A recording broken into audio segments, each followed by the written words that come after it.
All right, so my next guest is a guy who's interested in advancing American freedom. And who isn't? That's what we do here every single day.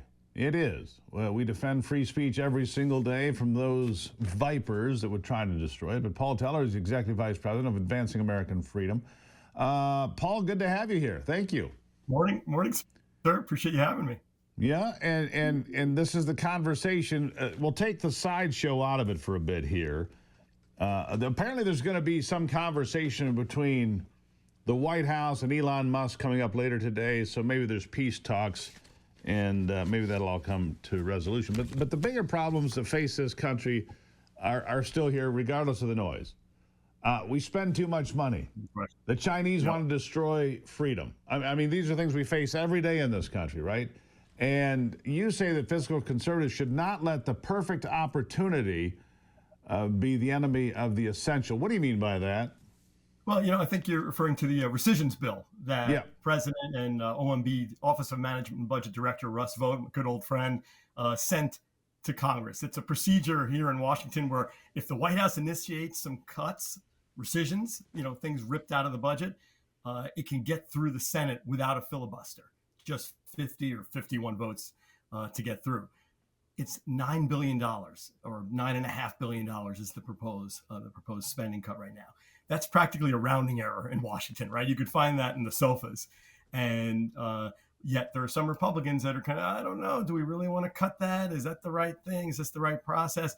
$9 billion. And like you said, we're headed for a fiscal calamity if we don't do a lot more than that. Like your previous guest, Congressman Tim Walberg, said, there's got to be major deep cuts to all parts of the budget. This is $9.5 billion to one small part of the budget.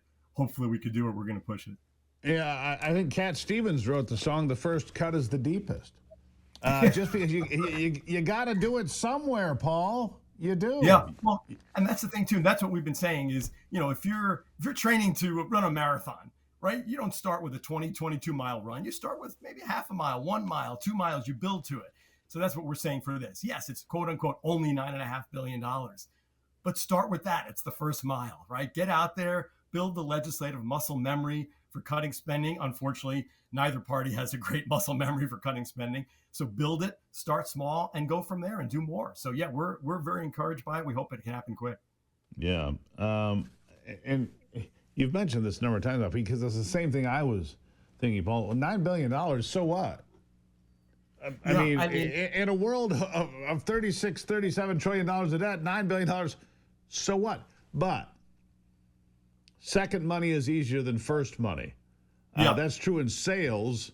It's also true in government spending and cutting. The first time you cut it, it's a little, then it gets easier and easier and easier. Get rid of this. Now, there's a discussion on Capitol Hill right now, inside the White House.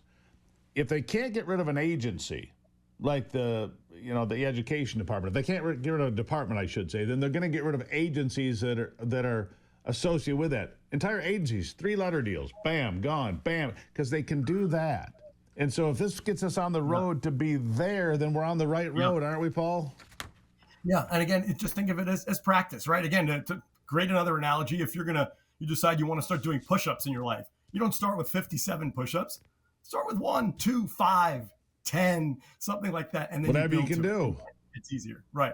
So that's how we see this. Is that it's not going to save America in and of itself, but it's good practice. And it does take certain key things out of the federal budget. For perfect example, in that $9.5 billion is National Public Radio and the Corporation for Public Broadcasting, right? Public television. And look, regardless of what the content is, I know some folks are focused on what the content is on those stations.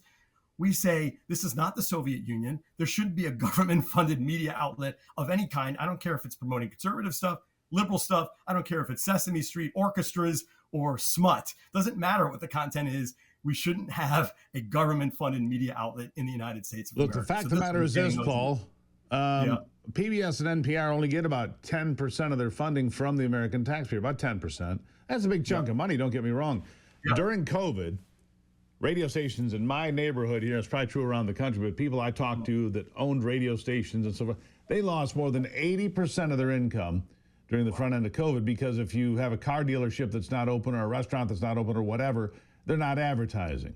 If they can survive that, which they did, then certainly NPR and PBS can survive a 10% haircut, because nobody else is getting government checks. I'm not getting one to run this program, and I own my company. I'm not getting, and I don't want a government check, to be clear. That's right. But you need to survive in a free market like everybody else. I'll give you the last word.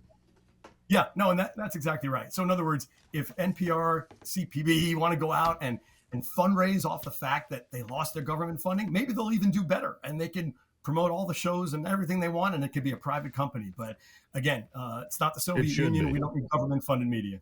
Exactly right. Paul Teller, thank you for being here. Greatly appreciate your input on this Friday. Appreciate it. Great to be here as always. All right, thank you for that.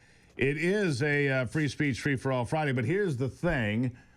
Coming up at the top of the hour, I'm disappearing. I'm going over to Real America's Voice. I'm hosting American Sunrise with Dr. Gina and some others today. They said, hey, Grub, look, we need somebody to pick up the slack. I said, I'll do it. So I'm on my way over to American Sunrise, which means I'll sit right here, snap my fingers, boom, and magical things will happen, and the cameras will reroute and so on and so forth. So that's where I'll be, is on American Sunrise, coming up here in just a few minutes. So I look forward to that. Join me on there, Real America's Voice. You'll be glad you did. Where can I find it? Well, I don't know exactly. You can find it on X, I know that, and you can find it on YouTube, I know that, and it's on, it's on Roku. It's on all these places, Samsung TVs, all that stuff. Yeah. It's everywhere, Anthony. It's bad. It's nationwide. Anyhow, make sure you drink 1775 coffee like I do.